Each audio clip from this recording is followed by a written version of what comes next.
ഇങ്ങനെ ഒരു ഒരു ആയുധം നമ്മളുടെ കയ്യിലുള്ളപ്പോൾ എതിരാളി എന്തായാലും ഒന്ന് ഭയപ്പെടും. ആ സ്വയം സുരക്ഷ എന്നുള്ളത് തന്നെയാണ് ഇതിൻ്റെ പ്രധാന ആവശ്യമായിട്ട് പലരും കാണുന്നത്. പിന്നെ ഇത് മോഡൽ എന്ന് പറഞ്ഞാൽ സർവീസ് പിസ്റ്റളിൻ്റെ സെയിം കോപ്പിയാണത്. ബ്ലാങ്ക എന്നാണ് ഇതിൻ്റെ പേര്. ഇതിൻ്റെ MRP ഏകദേശം 9750 മേലെ MRP വരുന്നുണ്ട്. ഓക്കെ, ഞങ്ങൾ അതിലും കുറച്ചാണ് കൊടുക്കുന്നത്. അപ്പോൾ നമ്മൾ നേരത്തെ പറഞ്ഞ പോലെ ഒരു ID കാർഡും പണവും ഉണ്ടെങ്കിൽ ഇത് ഈ കാണുന്ന ഏത് തോക്കും ആളുകൾക്ക് സ്വന്തമാക്കാൻ വേണ്ടി പറ്റും. തീർച്ചയായിട്ടും പറ്റും എന്ന്. അതിന് മറ്റൊരു കാര്യം, നമ്മളിപ്പം ഈ ആയുധങ്ങൾ ഉപയോഗിക്കുന്ന ഞങ്ങൾ ചോദിക്കാറുണ്ട് നിങ്ങൾക്ക് എന്താണ് ഇതിൻ്റെ പർപ്പസ് എന്നുള്ളത്. കാരണം അപ്പം പലരും പറയുക എന്ന് പറഞ്ഞു കഴിഞ്ഞാൽ എന്തെങ്കിലും മൃഗത്തിനെ അടിക്കാൻ പറ്റുമോ, അതൊക്കെ പാടില്ലാത്ത കാര്യങ്ങളാണ്. കാരണം ഇത് ഉപയോഗിക്കുന്നത് എന്ന് പറഞ്ഞു കഴിഞ്ഞാൽ നമുക്ക് ഷൂട്ടിംഗ് പർപ്പസാണ്. പിന്നെ ഈ മലനാടുകളിലുള്ള ഈ കുരങ്ങിനൊക്കെ പേടിപ്പിക്കാൻ വേണ്ടിയിട്ട്, അതായത് കൃഷിയിടങ്ങളിലൊക്കെ വന്ന് പിന്നെ കർഷകർക്ക് ബുദ്ധിമുട്ടുണ്ടാക്കുന്ന രീതിയിൽ വരുന്ന മൃഗങ്ങളൊക്കെ ഉണ്ട്. അപ്പോൾ അവരെയൊക്കെ തുരത്താൻ പറ്റുമോ എന്നുള്ളത് ചോദിക്കുന്ന സമയത്ത് കൃത്യമായിട്ട് നമ്മൾ പറഞ്ഞു കൊടുക്കും. നിങ്ങൾ ഒരു ടിൻ ഷീറ്റൊക്കെ വെച്ചിട്ട് അതിലേക്ക് അടിക്കാവും, അല്ലാതെ മൃഗങ്ങളെ ശബ്ദം കൊണ്ട് പേടിപ്പിക്കുക എന്നുള്ള ഒരു കീഴ്വഴക്കം മാത്രമേ പാടുള്ളൂ എന്നുള്ളത് കൃത്യമായിട്ട് പറഞ്ഞു കൊടുക്കാറുണ്ട്. അല്ലാതെ മൃഗങ്ങളെ നേരിട്ട് ഷൂട്ട് ചെയ്യരുത് എന്ന് കൃത്യമായിട്ട് നമ്മൾ പറയാറുണ്ട്. അല്ലേ, ഇപ്പം നമ്മൾ അങ്ങനെ വിൽക്കുമ്പോഴും ഒന്നുകിൽ ഈ സാധനം ദുരുപയോഗം ചെയ്യപ്പെടാൻ സാധ്യതയില്ലേ? ഇത് ഇവിടെ നിന്ന് കൊടുക്കുന്നത് വരെ നമുക്ക് പറയാൻ പറ്റും. അതിനുശേഷം വ്യക്തിപരമായിട്ട് ഓരോരുത്തർ എന്തൊക്കെ ചെയ്യുന്ന കഴിഞ്ഞ ദിവസം നമ്മൾ പത്രത്തിൽ വായിച്ചിട്ടാണ് അറിഞ്ഞത്. ഒരു വ്യക്തി ഇതുപോലുള്ളൊരു റൈഫിള് സ്വയം ഷൂട്ട് ചെയ്തിട്ട് മരണപ്പെട്ടിട്ടുണ്ട് എന്നുള്ളത്. അപ്പോൾ ഇത് അപകടകാരിയാണ്, തീർച്ചയായിട്ടും അപകടകാരിയാണ്. അപ്പോൾ ഇത് ഉപയോഗിക്കുന്നത് തന്നെ നമ്മൾ വളരെ സൂക്ഷിച്ചിട്ട് വേണം ഉപയോഗിക്കാൻ. കുട്ടികളുടെ അടുത്ത് നിന്നോ അല്ലെങ്കിൽ അനുബന്ധപ്പെട്ട മറ്റു ആളുകളുടെ അടുത്ത് സമയത്ത് നമ്മളിത് ഉപയോഗിക്കരുത്. ഒരാളെ നേരെ ചൂണ്ടാൻ പാടില്ല. അങ്ങനെ ഒരുപാട് വ്യവസ്ഥകൾ തോക്ക് ഉപയോഗിക്കുന്ന സമയത്ത് ഉണ്ട്. അതൊക്കെ പാലിക്കപ്പെടണം എന്നുള്ളതാണ്.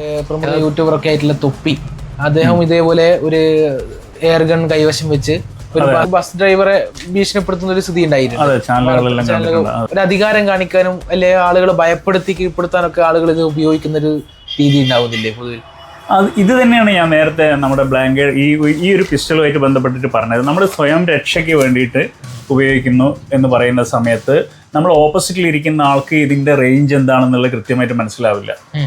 അപ്പോൾ അത് മനസ്സിലാകാത്തിടത്തോളം ഇത് ശരിയാണോ തെറ്റാണോ, അതായത് ഒറിജിനലാണോ ഡ്യൂപ്ലിക്കേറ്റഡ് ആണോ എന്നുള്ളത് മനസ്സിലാക്കാൻ പറ്റുന്നില്ലല്ലോ. അപ്പോൾ എന്നെ സംബന്ധിച്ച് നിങ്ങൾ എൻ്റെ നേരെ ഒരു തോക്ക് ചൂണ്ടുന്ന സമയത്ത് ഞാനത് ഒറിജിനലാണ് എന്നുള്ള രീതിയിൽ തന്നെ ഭയപ്പെടുന്നു എന്നുള്ളതാണ് സത്യം. അതാണ് അവിടെയും സംഭവിച്ചത്. പക്ഷേ അദ്ദേഹത്തിൻ്റെ കയ്യിലുണ്ടായിരുന്നത് ഇതുപോലുള്ള ഒരു എയർ റൈഫിളാണെന്നാണ് മനസ്സിലാക്കിയത്. ഇപ്പം ഇതുപോലെ സമാനമായിട്ടുള്ളൊരു സംഭവം പയ്യോടി വെച്ചിട്ടുണ്ടായിരുന്നു. അത് ഇവിടെ നിന്ന് വാങ്ങിയിട്ടുള്ള ഇതുപോലുള്ള ഒരു എയർ റൈഫിളാണ്. അതിന്റെ ബില്ല് ഇപ്പോഴും കോടതിയിലാണ്.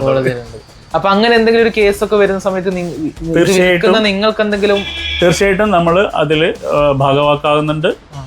അവർ വാങ്ങിച്ച ബില്ലുകൾ കാര്യങ്ങൾ നമ്മൾ കോടതിയിൽ ഹാജരാക്കേണ്ടി വരും. നിങ്ങളും കോടതിയിലേക്ക് നിങ്ങൾ പോകേണ്ടിയൊക്കെ വരുന്നുണ്ട്. ചില സാഹചര്യങ്ങൾ അങ്ങനെ വരുന്ന സമയത്ത് പോകേണ്ടി വരും ബന്ധപ്പെട്ട. കാരണം നമുക്ക് ഇപ്പോഴൊരു തോക്ക് വാങ്ങുകയാണെങ്കിൽ കൃത്യമായിട്ട് വാങ്ങിക്കുന്ന ആളുടെ കൃത്യമായ മേൽവിലാസം, അവരുടെ സിഗ്നേച്ചർ ഒരു എക്സ്ട്രാ ലെഡ്ജറിൽ നമ്മൾ കൃത്യമായിട്ട് വാങ്ങിച്ച് നമ്മളവിടെ സബ്മിറ്റ് ചെയ്ത്, അതായത് ADMൻ്റെ അടുത്ത് സബ്മിറ്റ് ചെയ്ത് അവിടെ നിന്ന് സൈൻ വാങ്ങിച്ചിട്ട് വേണം നമ്മൾ സൂക്ഷിക്കാൻ. വളരെ ആയുധം തന്നെയാണല്ലോ.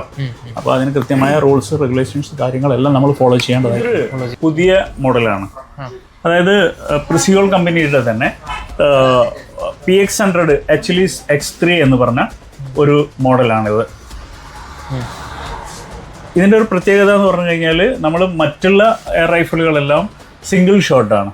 ഇത് നമുക്ക് 10 ഷോട്ട് ഒരുമിച്ച് അടിക്കാൻ പറ്റുന്ന റോട്ടറി മാഗസിന് അതിൻ്റെ പ്രത്യേകതരമായിട്ടുള്ള ഒരു റോട്ടറി മാഗസിൻ. അതുപോലെ ഇത് പ്രഷർ പമ്പുകളിലൂടെയാണ് ഇതിൽ എയർ ഫില്ല് ചെയ്യുന്നത്. ഇതൊന്ന് നോക്കിക്കേ, പിടിച്ചു നോക്കിക്കേ. നല്ല വെയിറ്റ് ഉണ്ടല്ലേ. ഇങ്ങനെ എനിക്ക് തോക്ക് പിടിക്കുന്ന കാര്യമൊന്നും അറിയില്ല. തോക്ക് പിടിക്കുന്ന കാര്യം മുമ്പ് പണ്ടൊരു ചൊല്ലുണ്ട്, പുരുഷ ലക്ഷണം എന്ന് പറഞ്ഞു കഴിഞ്ഞാല് വെടിക്കല. അത് ഇവിടെ വെടിക്കല, കഷണ്ടി, കുംഭ, മുതുകത്തുരോമം, ഇതാണ് പുരുഷ ലക്ഷണം എന്ന് പറയുന്നത്. അപ്പോൾ വെടിക്കല എന്ന് പറഞ്ഞു കഴിഞ്ഞാൽ നമ്മളെ ഈ ചെസ്റ്റിന് ഇവിടെ ഇല്ലേ ഈ ഭാഗങ്ങളിൽ ഈ പാത്തിയുടെ എൻഡ് കറക്റ്റ് വന്നിരിക്കും. എങ്ങനെയാണ് റൈഫിൾ പിടിക്കുക എന്നതിനെ കുറിച്ച് പറയുകയാണെങ്കിൽ ശരിക്കും നമ്മൾ ഈ എഡ്ജിലേക്ക് ഇതിൻ്റെ എൻഡ് പ്രസ് ചെയ്തിട്ട് ഇവിടെ ഇതാ ഈ ഒരു പൊസിഷനിൽ, ഇത് ക്ലബ്ബുകളിലാണെങ്കിൽ നമ്മൾ ഇങ്ങനെ ഉപയോഗിക്കുക. അവർ നമുക്ക് നമ്മുടെ ആവശ്യം ഈ ഒരു റേഞ്ചിലാണ് വരിക. പിന്നെന്ന് പറഞ്ഞാൽ ഈ കൈ ആടിക്കഴിഞ്ഞാൽ, അപ്പോൾ പണ്ട് ഒരു ചൊല്ല് തന്നെയുണ്ട്, ഒരു നെന്മണിക്ക് പിന്നെ കൈ ആടിക്കഴിഞ്ഞാൽ ഒരു വില്ലിൻ്റെ വ്യത്യാസത്തിൽ ഒബ്ജക്റ്റിൽ മാറ്റം വരുന്നതാണ്. അപ്പോൾ കറക്റ്റ് കൃത്യമായിട്ട് കൈ വെച്ച് കഴിഞ്ഞാൽ അതിലൊരു മാറ്റം ഇല്ലാതെ അവിടെ ഇരിക്കണം എന്നുള്ളതാണ്.